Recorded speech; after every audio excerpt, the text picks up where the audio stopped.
নমস্কার, আমি ডক্টর উৎস বসু। আজকে এই ভিডিওটা করার একটা বিশেষ উদ্দেশ্য হলো যে এই একটা প্যান্ডেমিক সিচুয়েশনে প্রচুর মানুষ আমরা পাচ্ছি যাদের কাছে প্রচুর কোয়ারি এই ডিজিজটা নিয়ে। এই প্যান্ডেমিক সিচুয়েশনে সবাই খুব অ্যাংশাস হয়ে পড়েছে, ভীত হয়ে পড়েছে এবং অনেকে দিশাহারা হয়ে পড়েছে। কারণ কি দিনকে দিন আমাদের কেসেস বাড়তেই থাকছে। প্রত্যেক দিন প্রায় 2.5 লক্ষ ভারতবাসী কোভিড-19 আক্রান্ত হচ্ছেন এই নতুন স্ট্রেনটার দ্বারা, এবং সবারই কিছু না কিছু প্রশ্ন থাকছে। তো আমার ডেলি প্র্যাকটিসে আমি অনেক পেশেন্ট পাচ্ছি, তাদের প্রচুর রকমের কোয়েশ্চেন্স পাচ্ছি। তো আজকে এই বিশেষ ভিডিওটার উদ্দেশ্য হলো সেই কোয়েশ্চেন্সগুলোকে আমি যদি এক জায়গায় আনি, এক জায়গায় এনে কী আমাদের তার আনসার্স আমাদের দেওয়া উচিত ফ্রম মেডিকেল ফ্র্যাটার্নিটি সাইড, তো সেইগুলো আমি খুব সংক্ষেপে আপনাদের বলার চেষ্টা করছি। প্রথম যে কোয়েশ্চেনটা আমরা পাচ্ছি যে এই যে এখন যে প্যান্ডেমিকটা চলছে, কি করে বুঝবো যে আমার কোভিড ইনফেকশনটা আমি আক্রান্ত হয়েছি।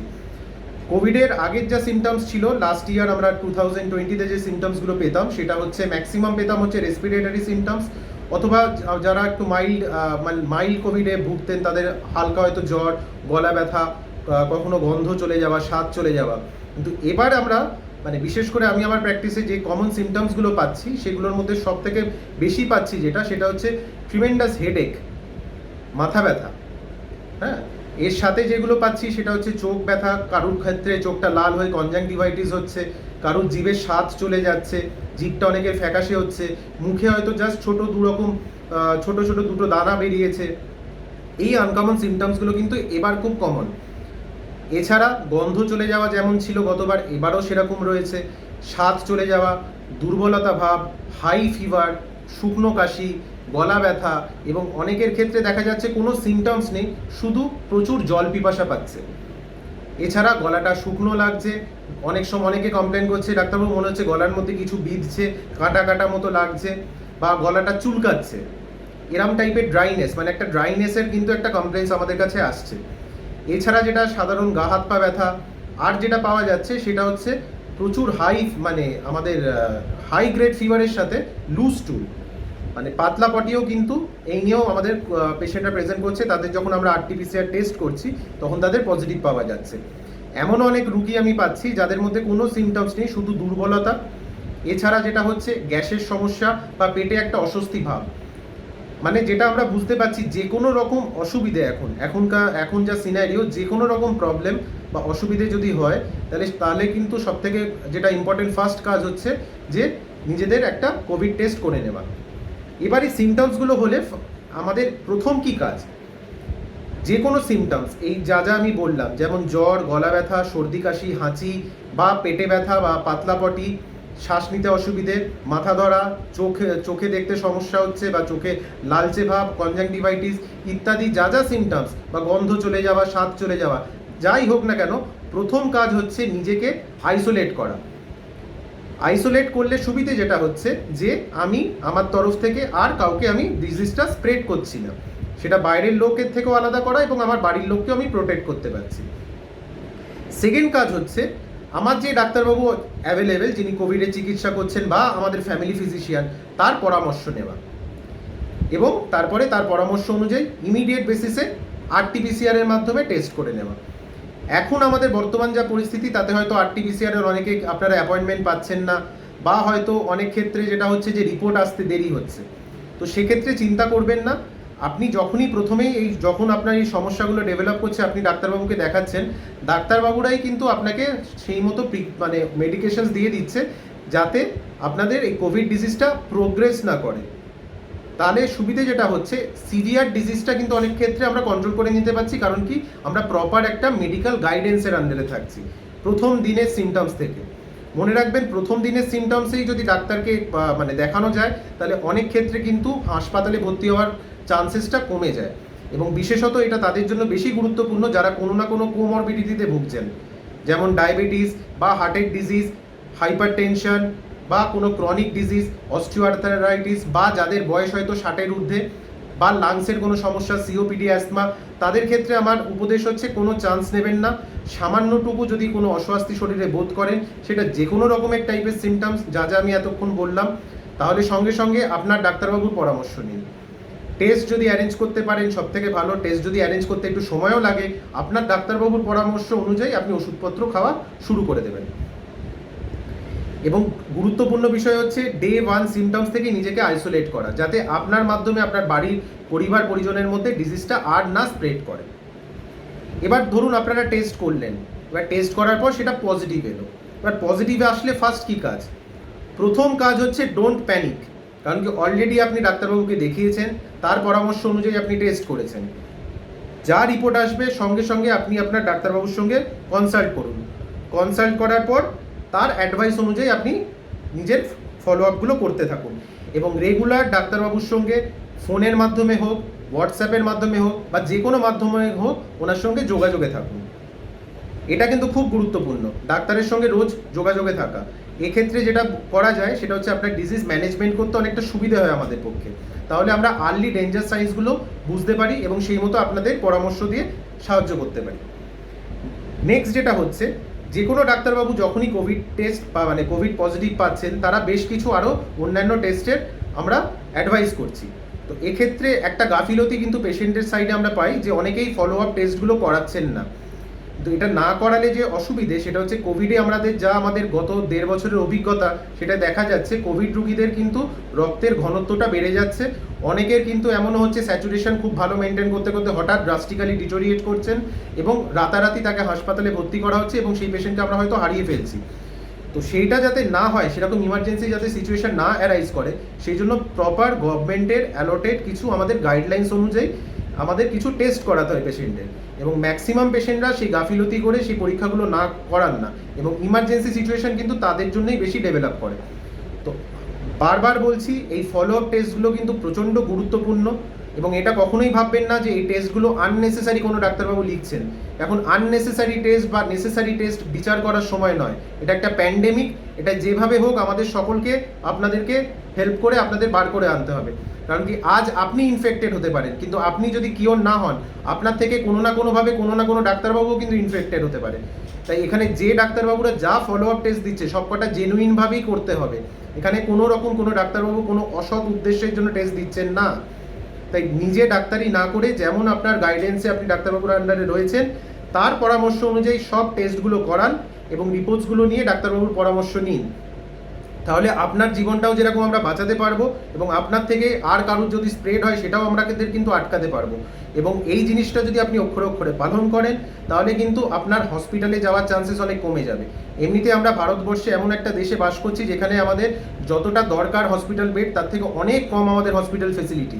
তো আমাদের এইগুলো আমাদের ঘাটতি রয়েছে, কিন্তু এই ঘাটতিটা সকলকে মিলে পূর্ণ করতে হবে। গভর্নমেন্টকে দোষ দেওয়ার এখন সময় নয়, প্যান্ডেমিকটা হয়ে যাক, তারপর বসে অনেক সময় পাওয়া যাবে যখন আপনারা গল্প করতে করতে চা খেতে খেতে আপনি সমালোচনা করতে পারবেন সবাইকে, গভর্নমেন্টকে হোক, ডাক্তারবাবুদের হোক, যাদের পারবেন সকলের সমালোচনা করুন। কিন্তু এখন নিজের খেয়ালটা রাখুন, নিজের পরিবারের খেয়ালটা রাখুন। এরপরে যেটা আমাদের গুরুত্বপূর্ণ বিষয় সেটা হচ্ছে আরেকটা যেটা কোশ্চেন আমরা পাই, যদি আমি পজিটিভ হই তাহলে আমি আজ যা যা ডেলি মেডিসিন খেতাম, সে সুগারের হোক, প্রেশারের হোক, যা ওষুধের খেতাম সেগুলো খাবো কি খাবো না? অবশ্যই খাবো। যেমনভাবে আগে খেতাম এখনও ঠিক তেমনভাবেই সেম সময়তেই খাবো, যদি না ডাক্তারবাবু কোনোভাবে সেই ওষুধের কোনো ডোজ পরিবর্তন করে ফেলে। নেক্সট যেটা আমাদের আসে সেটা হচ্ছে, যেটা খুব আমাদের ইম্পর্টেন্ট, সেটা হচ্ছে আমাদের সংস্পর্শে যারা যারা এসছে আমরা পজিটিভ হওয়ার সময় তাদের সকলকে আমাদের কিন্তু টেস্ট করতে হবে। যদি আমি পজিটিভ হই আমার বাড়ির লোক সকলকে টেস্ট করাটা গুরুত্বপূর্ণ। এরপর হচ্ছে আপনার মোবাইল বা ফোনের বা ডায়েরিতে গুরুত্বপূর্ণ নাম্বারগুলো আপনি লিখে রাখবেন। সেটা ওষুধের দোকানের নাম্বার হোক, ডাক্তারবাবুদের নাম্বার হোক, ল্যাবের নাম্বার হোক, যাবতীয় সব, এবং অক্সিজেন যারা ডেলিভারি করছে, অক্সিজেন সাপ্লাই দিচ্ছে তাদের নাম্বারটা কিন্তু আপনার মোবাইলে থাকাটা জরুরি। যদি যাতে কখনো ইমার্জেন্সি হয় তাহলে আপনারা সেই নাম্বারে ফোন করে তার সুযোগ সুবিধা নিতে পারেন। জানি এখন অনেক অসুবিধে, অনেকের এই নাম্বারে ফোন করে হয়তো তারা ফোন পাচ্ছেন না বা কোনোভাবে দরকারের সময় কাজের জিনিসটা অ্যারেঞ্জ করতে পারছেন না, কিন্তু সেই পাচ্ছেন নাটা বাদ দিলে আমাদের কাছে যদি নাম্বারটাই না থাকে তো ফোনটা আমরা কোথায় করব? তাই নাম্বারটা আমাদের ইমার্জেন্সিভাবে লিখে রাখাটা খুব ম্যান্ডেটারি। এবার নন মেডিকেল পার্টে আসি। ওষুধপত্র ডাক্তারবাবুরা যেমন অ্যাডভাইস করছেন সেরকমভাবে তো আপনাদের খেতেই হবে। এছাড়া বেশ কিছু জায়গায় ওষুধের ঘাটতি আছে। তো ওষুধ যদি যে নামে, যে ব্র্যান্ডে আমরা লিখে দিচ্ছি সেটা যদি নাও পাওয়া যায়, সেম ওষুধ সেম কম্পোজিশনে সেম পাওয়ারে যদি অন্য কোনো ব্র্যান্ড পান আপনারা সেটাই ব্যবহার করতে পারবেন। কিন্তু মানে ওষুধ পাচ্ছি না এই জিনিসটা কিন্তু এখন একটা ফেজ ডেফিনেটলি চলছে। এটা আস্তে আস্তে আশা করি আমাদের কেটেও যাবে, কারণ কি আমরা এইটার জন্য ঠিকমতোভাবে প্ল্যান করে প্রিপেয়ার ছিলাম না। মানে আমাদের এটা গভর্নমেন্টের ঘাটতি হোক কি যে ঘাটতি হোক, তো সেখানে আমাদের কাছে সাফিসিয়েন্ট কোয়ান্টিটি অফ মেডিসিন ছিল না, কিন্তু আস্তে আস্তে সেই ঘাটতিটা কিন্তু অনেকটা এখন মিটে এসছে। নন মেডিকেল পার্টে আসি। অনেকেরই গলার সিমটমস আসছে, তো গলার সিমটমস আসলে ফার্স্ট যেটা কাজ সেটা হচ্ছে গার্গলিং করা। সেটা গরম জলে নুন দিয়ে করতে পারেন, বিটাডিন দিয়ে করতে পারেন, গ্লাইকোসেপ্টাল দিয়ে করতে পারেন, যে কোনো বিষয় যে কোনো জিনিস আপনি ইউজ করতে পারেন, সেটা দিয়ে আপনি একটু গার্গেল করবেন। যারা গার্গেল করতে পারছেন না তাদের আমার সাজেশন হচ্ছে গরম জল খান, গরম জল খেলেও একই এফেক্ট হবে। নেক্সট হচ্ছে ওয়াটার ভেপার। আপনি গরম জল করবেন একটা বড় পাত্রতে, একটা টাওয়াল নিয়ে নেবেন, ভেপার যেটা আসছে সেই ভেপারটা ডাইরেক্ট নিতে পারবেন। যাদের সর্দি হচ্ছে বা একটু নাকও বন্ধ থাকছে তাদের আমার সাজেশন হচ্ছে সেই গরম জলের মধ্যে আপনারা লবঙ্গ, দারচিনি এগুলোও দিতে পারেন, অথবা কার্ভল প্লাস বলে একটা সবুজ রঙের ওষুধও পাওয়া যায়, সেই ওষুধটার মধ্যে দিয়ে ওই ভেপারটা নিতে পারেন। তাহলে কিন্তু আপনাদের এইখানে অনেকটাই প্যাসেজটা ক্লিয়ার থাকবে, আপনাদের নিঃশ্বাস নিতে সুবিধা হবে। এবং যেহেতু গরম ভেপার যাচ্ছে, তো ম্যাক্সিমাম যে ভাইরাসটা যেটা আমাদের ন্যাজোফেরিংসে থাকছে সেটা কিন্তু ওই গরম তাপের মধ্যে থাকতে আস্তে আস্তে ডিস্ট্রয় হচ্ছে। আর একটা যেটা বিষয়, সেটা হয়তো সবার পক্ষে করাটা হয়তো অতটা সুটেবল হবে না, তাও আমি বলে রাখি এই ক্ষেত্রে, সেটা হচ্ছে একটা সিরিঞ্জ নেবেন। সেটা 10 সিসি একটা সিরিঞ্জ হলেই সব থেকে ভালো। গরম জল করবেন, গরম জল অল্প একটু লবণ দেবেন, জিনিসটাকে ফোটাবেন। যখন ওটা ঠান্ডা হয়ে যাবে, মানে মোটামুটি চা আমরা যেমন খাই সেরকম, তো সেখানে আপনি সেই জলটা নেবেন। আগে দেখে নেবেন আপনার জিভে দিয়ে যে আপনার ছ্যাঁকা লাগছে কিনা। যদি দেখেন যে সহ্য করার মতো, খুব ছ্যাঁকা লাগছে না, জলটা পুরো সিরিঞ্জে ভরবেন, ভরে একটা নাক বন্ধ করবেন, বন্ধ করে অন্য নাকে সামনে নিয়ে গিয়ে সাবধানে করবেন যাতে নাকে খোঁচাটা না খান। আর এক একজনের কিন্তু এক একটা ইন্ডিভিজুয়াল সিরিঞ্জ থাকবে। এরমভাবে আপনি বেসিনের সামনে যাবেন, আপনার সেপারেট জায়গায় গিয়ে নাকের কাছে নিয়ে গিয়ে ওটা সিরিঞ্জটাকে প্লেস করে দেবেন। করলে কি হলো, যে গরম জলটা এটা আমাদের নাকের মধ্যে জেট আকারে গেল এবং ওখান থেকেই ফ্লো ব্যাক করলো। এটা সাধারণত এপাশ থেকে গিয়ে এদিক দিয়ে বেরোলে ভালো, যদি নাও হয় একটা নস্ট্রিল দিয়েই যদি গিয়ে ওখান থেকে ব্যাক করে তাহলেও ভালো। এই ন্যাজাল ওয়াশটা কিন্তু করাটা জরুরি। এটা যারা পজিটিভ হয়েছে তারাও করতে পারেন, এবং যারা পজিটিভ হননি, যারা বাড়িতে আছেন প্রোটেকশনের জন্য বা কোনোভাবে এক্সপোজড হয়েছেন বা বাড়ির লোক কেউ পজিটিভ, তারাও এটা করতে পারেন। মনে রাখবেন ভাইরাসটা কিন্তু আমাদের মেইনলি ন্যাজোফ্যারিংসেই থাকে, তাই জন্য আমাদের নাক আর মুখ দিয়েই জিনিসটা ছড়াচ্ছে। তো এই পদ্ধতিতে যদি আমি নাক ওয়াশ করি, একবার ডান দিকের নাক একবার বাঁ দিকের নাক, তাহলে আমাদের অনেকটাই ভাইরাল লোড কিন্তু আমরা ওখান থেকে কমিয়ে নিতে পারছি। এগুলো ঘরোয়া পদ্ধতি। নেক্সট আমাদের যেটা আসছে সেটা হচ্ছে ব্রিদিং এক্সারসাইজ। ব্রিদিং এক্সারসাইজ আমরা কি করব, আমরা ডিপ ব্রিদিং এক্সারসাইজ করতে পারি যাতে আমাদের লাংয়ের ক্যাপাসিটিটা বাড়তে পারে। আমাদের লাংসেই তো মেনলি ড্যামেজ করছে ভাইরাসটা, তো এর ক্যাপাসিটি বাড়ানোর জন্য আমাদের ডিপ ব্রিদিং এক্সারসাইজ যতটা পারবো আমরা করব। কারুর বাড়িতে যদি স্পাইরো মানে ওই আমাদের যে গোল গোল বলের মতো যে মেশিনটা হয়, সেটা যদি ফু দিলে যে ওঠে নামে যে মেশিনটা স্পাইরোমিটার, সেটা যদি থাকে তাহলে সেক্ষেত্রে সেটা আমরা ব্যবস্থা করতে পারি, যদি আমরা কিনতে পারি। মানে ওটাকে যদি আমরা ফু দিয়ে করি তাহলে আমাদের লাং ক্যাপাসিটি অনেকটা ইমপ্রুভমেন্ট হয়। আর একটা জিনিস যেটা আমাদের স্যাচুরেশন ইনক্রিজ করতে হেল্প করে, সেটা হচ্ছে রাত্রিবেলা শোয়ার ধরন, বা যখনই আপনি শুচ্ছেন তখনই শোয়ার ধরন। সবসময় যারা কোভিড পজিটিভ হয়েছেন তারা উপুর হয়ে শোবেন। উপুর হয়ে শুলে অ্যাডভান্টেজ যেটা, সেটা হচ্ছে স্যাচুরেশনটা দেখা গেছে অনেকটা বাড়ছে। আপনাকে তো রেগুলার পালস অক্সিমিটারের দ্বারা আপনার স্যাচুরেশনটা মাপতে হচ্ছে, দিনে 3 বার অ্যাটলিস্ট মাপবেন, সকাল দুপুর রাত্রির করে। এবং খেয়াল করবেন যে যখনই আপনি উপর হয়ে শুয়ে স্যাচুরেশনটা মাপছেন, তখন কিন্তু স্যাচুরেশনটা আপনার অনেকটা বেড়ে যাচ্ছে। তো এটা আপনার শ্বাস নিতে অনেকটা সুবিধে হচ্ছে। তাই কোভিড পজিটিভ পেশেন্টদের আমরা বলছি প্রোন পজিশনে শুতে। খাওয়ার জল যেমন বললাম গার্গেল করতে পারলে ভালো। এছাড়া আপনি যখন নর্মাল জল খাচ্ছেন সেটা ঈষৎ উষ্ণ জল খেলেই ভালো। যতটা পারবেন জল বেশি করে খাবেন, কারণ কি এই সময় হাইড্রেশন রাখাটা, নিজের শরীরকে সতেজ রাখাটা খুব গুরুত্বপূর্ণ। কারণ কি শরীরটা খুব ড্রাই হয়ে যাচ্ছে। কারোর ক্ষেত্রে হয়তো অনেক লুজ টুলের জন্য ড্রাইনেস আসছে, উইকনেস আসছে, কারোর ক্ষেত্রে এই ডিজিজের জন্যই উইকনেসটা আসছে। তো এই ড্রাইনেসটা কাটানোর জন্য একটু বেশি মাত্রায় আপনি জল খাবেন।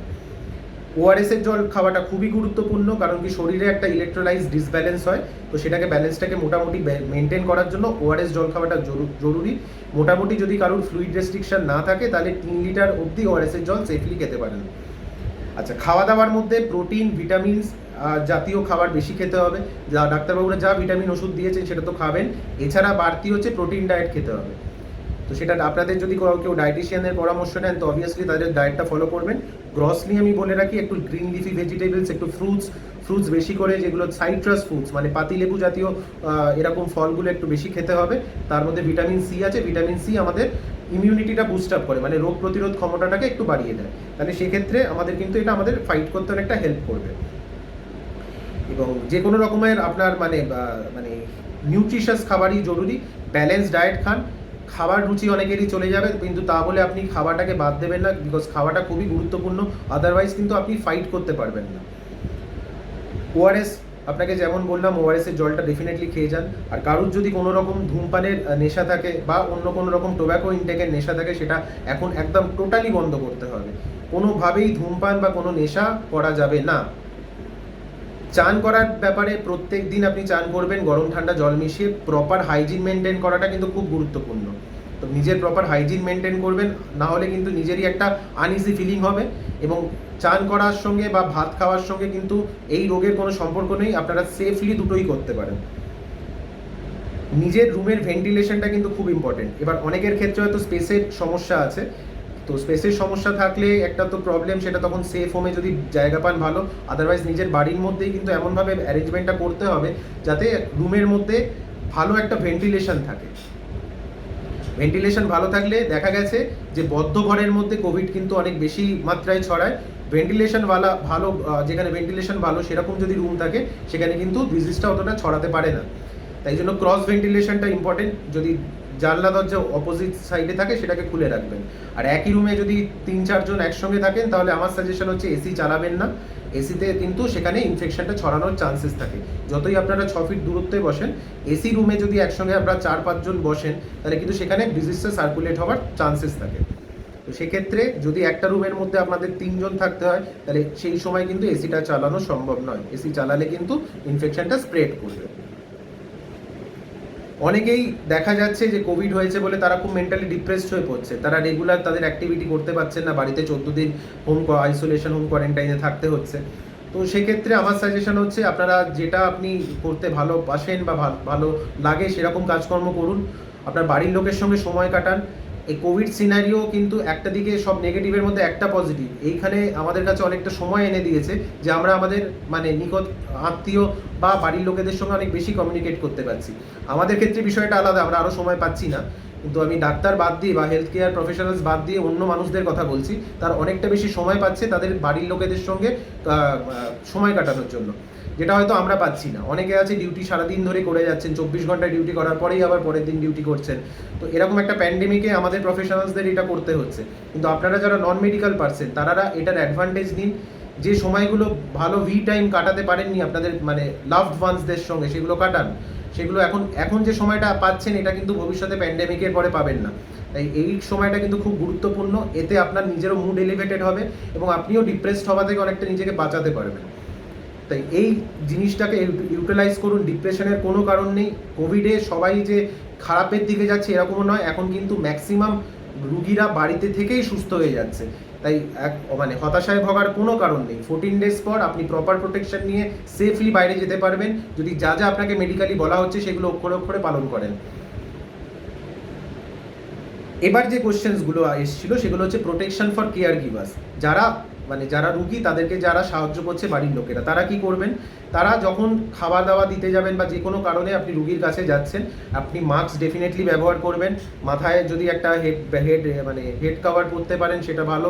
হাতে গ্লাভস পরুন, গ্লাভস না থাকলেও আপনি কাজটা করে আসার পর প্রপারলি হাতটা সাবান দিয়ে ওয়াশ করুন, স্যানিটাইজার ব্যবহার করুন বা ফেস শিল্ড ব্যবহার করবেন। এইভাবে আপনি আপনার বাড়ির লোককে যখন যা শুশ্রূষা করছেন সেটা করতে পারেন। খুব গুরুত্বপূর্ণ বিষয় এবার আমি আসছি, সেটা হচ্ছে যে বাচ্চাদের বিষয়টা।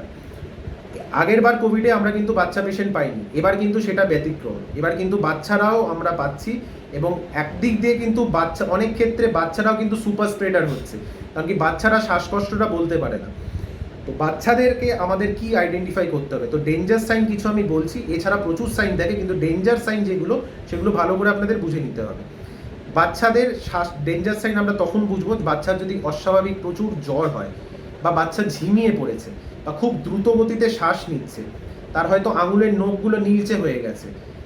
যখনই এরকম সিচুয়েশন হবে, অবশ্যই তাকে হসপিটাল ফেসিলিটিতে ইমিডিয়েট বেসিসে নিয়ে যেতে হবে।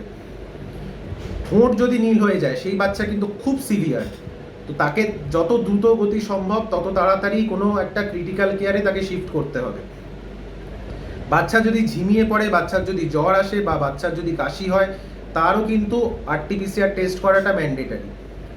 এবং RT-PCR টেস্ট করে যাই রিপোর্ট আসবে সেটা ডাক্তারবাবুর পরামর্শ অনুযায়ী আপনাকে তখন চলতে হবে। বাচ্চাদের ক্ষেত্রে যেহেতু জিনিসটা অনেক বেশি সিভিয়ার হচ্ছে, তাই বাচ্চাদের কিন্তু অ্যাডমিশন করে দেওয়াটা তাড়াতাড়ি খুব গুরুত্বপূর্ণ, তাতে বাচ্চাটাকে আমরা তখন সেভ করতে পারছি। এছাড়া যাদের হালকা হালকা জ্বর সর্দি কাশি হচ্ছে তাদেরকেও, বাচ্চাদেরকেও আপনারা ভেপাল নেওয়ান, গরম জল খাওয়ান। বাড়িতে যদি কেউ কোভিড পজিটিভ হন, তার যদি বাড়িতে বাচ্চা থাকে এবং সে হোম আইসোলেশন বা হোম কোয়ারেন্টাইনে আছেন, তাহলে বাচ্চাটাকেও কিন্তু সেমভাবে আপনারা যা যা নিজেরা করছেন, যেমন গরম জল খাওয়া, ভেপার নেওয়া, এগুলো কিন্তু বাচ্চাটাকেও করতে হবে এবং যতটা সম্ভব বাচ্চার সঙ্গে একটু দূরত্ব মেনটেন করবেন।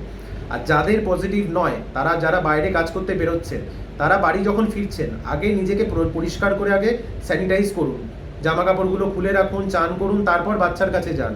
আর এখন বাচ্চাকে মুখে মুখ লাগিয়ে আদর করার বিষয়টা একদম বন্ধ করে দিন, কারণ কি আপনি নিজে জানেন না যে আপনার কোভিড আপনি ক্যারি করছেন কি না। তো এই বাচ্চা বাড়ি যাওয়ার পরেই যে আপনার কাছে চলে আসছে, আপনি তাকে জড়িয়ে ধরে আদর করছেন বা আপনি তাকে চুমু দিচ্ছেন, সেটা এখন করবেন না।